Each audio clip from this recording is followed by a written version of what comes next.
Hi all welcome to Blasters arena. നാളെ Indian super ലീഗിൽ നടക്കുന്ന മത്സരത്തിൽ ഒഡീഷ FC-യും മോഹൻ ബഗാനും തമ്മിലാണ് ഏറ്റുമുട്ടുക. നാളെ വൈകിട്ട് ഇന്ത്യൻ സമയം 7:30 മോഹൻ ബഗാന്റെ മൈതാനത്ത് വെച്ചുകൊണ്ടാണ് ഈ മത്സരം നടക്കുക. ഈ മത്സരത്തിൽ വിജയിച്ചു കഴിഞ്ഞാൽ മോഹൻ ബഗാന് ആ ഒരു ഷീൽഡ് സ്വന്തമാക്കാൻ കഴിയും.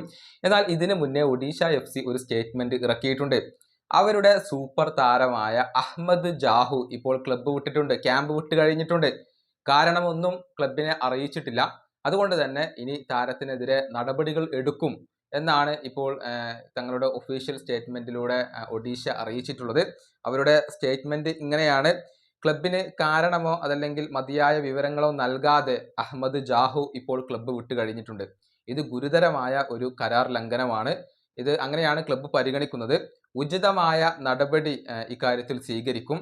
നടപടിക്രമങ്ങൾ പാലിച്ചു കഴിഞ്ഞാൽ കൂടുതൽ വിശദാംശങ്ങൾ അറിയിക്കുക തന്നെ ചെയ്യും. അതായത് താരത്തിനെതിരെ നടപടി എടുത്തു കഴിഞ്ഞാൽ അത് ക്ലബ്ബ് അറിയിക്കും എന്നാണ് ഒഫീഷ്യൽ സ്റ്റേറ്റ്മെന്റിലൂടെ ഇപ്പോൾ ഒഡീഷ അറിയിച്ചിട്ടുള്ളത്. അതായത് ക്ലബിനോട് പറയാതെ ജാഹു ഇപ്പോൾ ക്യാമ്പ് വിട്ട് കഴിഞ്ഞിട്ടുണ്ട്. അതുകൊണ്ട് തന്നെ ഇത് കരാർ ലംഘനമാണ്. അദ്ദേഹത്തിനെതിരെ ഒഡീഷ FC നടപടിയെടുക്കും എന്നാണ് ഇപ്പോൾ പബ്ലിക് ആയിക്കൊണ്ട്, പരസ്യമായിക്കൊണ്ട് അറിയിച്ചിട്ടുള്ളത്. ഏതായാലും ഒഡീഷയെ സംബന്ധിച്ചിടത്തോളം അവരുടെ ഒരു സുപ്രധാന താരം ഒന്നും പറയാതെ ക്ലബ്ബ് വിട്ടത് ഇപ്പോൾ വലിയ പ്രതിസന്ധിയാണ് സൃഷ്ടിച്ചിരിക്കുന്നത്. ഈ വീഡിയോയുടെ അവസാനിപ്പിക്കുന്നു. അടുത്തൊരു വീഡിയോയിൽ വീണ്ടും കാണാം.